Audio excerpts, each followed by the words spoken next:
All right, today we're going to talk about arc length and sector area. And we've talked about sector area before back when we were talking about area of a circle, so that's going to be more of a review. Arc length is going to be our new piece of information. So the reason we have to spend some time talking about the length of an arc is because we can't take a ruler and measure that with a circular piece of information. It just doesn't work. So we have to set up this proportion to find the length of an arc. And remember, an arc is a piece of the circumference. The circumference is all the way around, like the perimeter of a circle. An arc is just a piece of that, like the crust on your pizza. So let's look at this proportion and just kind of make sure we understand all of that. Arc length is typically what we're looking for, not all the time, and you'll see that here in a minute. Circumference, the formula for that, if you don't have your formula chart pulled up, is either 2 times pi times radius or pi times your diameter, depending on what's given in the picture. Then we have our degree, and you can see the little degree symbol there, over 360. Remember 360 because all of your arcs or your angles, either way you want to look at it, are going to add up to 360. So let's practice a few of these. We can see here they want the length, but exact length, meaning they want pi when we write our answer here in a minute. So let's set up our proportion. They're looking for the length, so that's where x goes. Whatever it says to find, that's where x is going to go. Then we can find our circumference because we have our radius here of 6. So 2 times pi times 6 gives us 12 pi. Our degree of our arc is the same as the central angle, so 120 degrees over 360. We can do this a couple of ways. First way, you could simplify 120 or 360. If you see that it's easy to simplify, this might make it a little faster. If you don't see it, that's okay. I'm going to show you another way. We can reduce that down to 1/3. And we can say, okay, well, what's 1/3 of 12? And that's 4. So our answer would be 4 pi. Because they want the exact answer, we have to put pi in our answer. If we don't see that it reduces or don't want to think about it that way, that's okay. We can cross multiply and divide. But don't include the pi when you multiply. Pretend it's not there.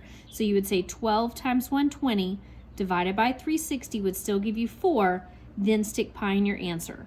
So either way you want to do it works, but just make sure that pi isn't really used till the very end.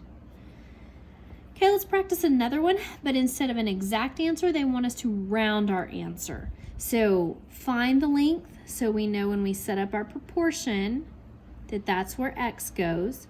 We can find our circumference by using our radius of 3. So 2 times pi times 3, which gives us 6 pi. Now our degree is a little different here because we don't see a degree number here or in the angle. We see it in the major arc. And so we know that all of our arcs add up to 360.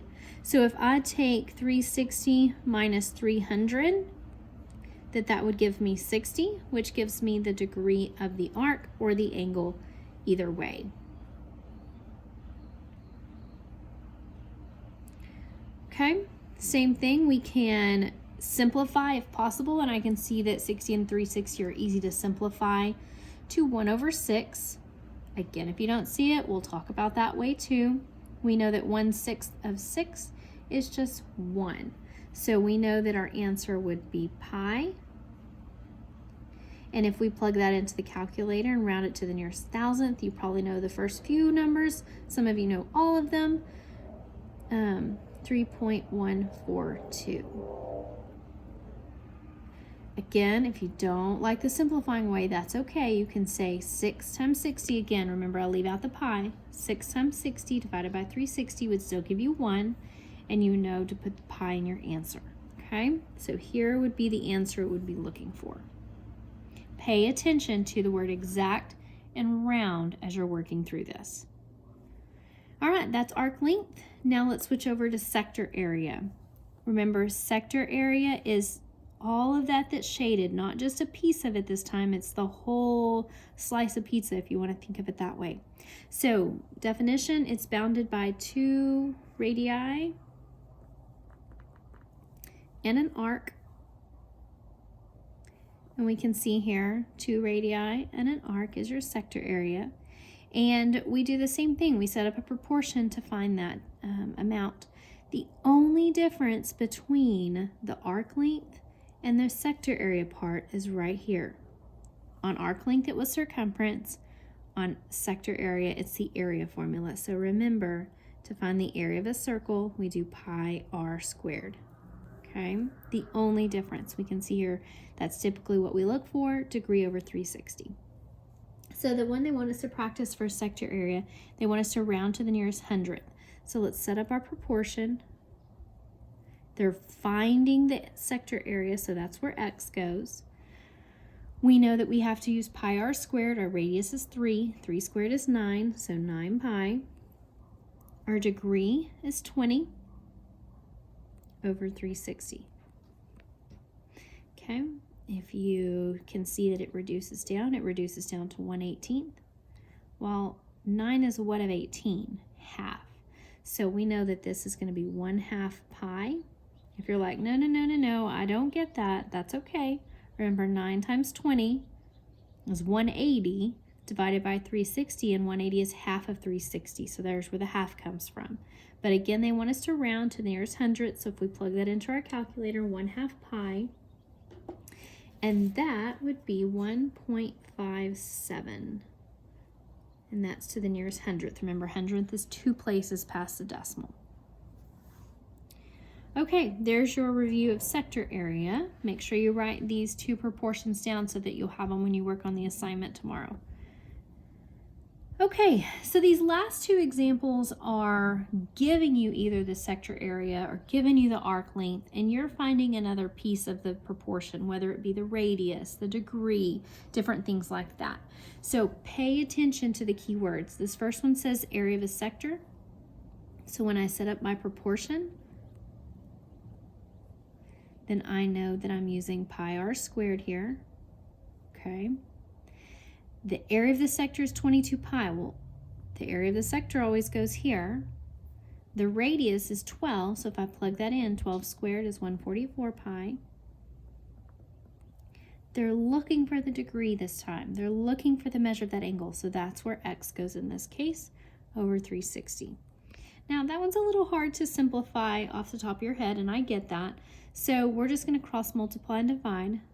So if we take out our pi's, if we have the same number in the numerator and denominator, they cancel each other out. So 22 times 360 divided by 144 is going to give us 55 degrees. Make sure you put your degree symbol since it's asking for the measure of an angle. Now, again, pay attention when we get to example 6. We switch from area of sector to arc length. So when we get to our proportion, the difference here is going to be the formula. Okay, there's the difference. So the arc length is 2 pi. Well, we were looking for that previously, but now they gave it to us, so that goes here. The measure of the angle is 45, so let's put that where it goes. They're looking for the length of the radius, so we're looking for this time what this is, okay? So I'm going to bring this up. And you can simplify that. You may not want to, and that's okay, that's your choice. But I look over here and see this scenario here, 2 pi and 2 pi. Same thing in the numerator and denominator. Well, I know those cancel each other out, but I can't leave a numerator blank. I have to put something there, so we're gonna put a 1, okay? So if I multiply 1 times 360, nothing's gonna change there, divide by 45, and that's gonna give me 8. Again, we canceled out that 2 pi, so it left me just with my radius, which is what I was looking for. So my radius is a length of 8. So to recap this lesson, pay attention to a couple of things. 1, are you looking for the arc length or sector area? And 2, how do they want the final answer? Do they want it exact or do they want it rounded?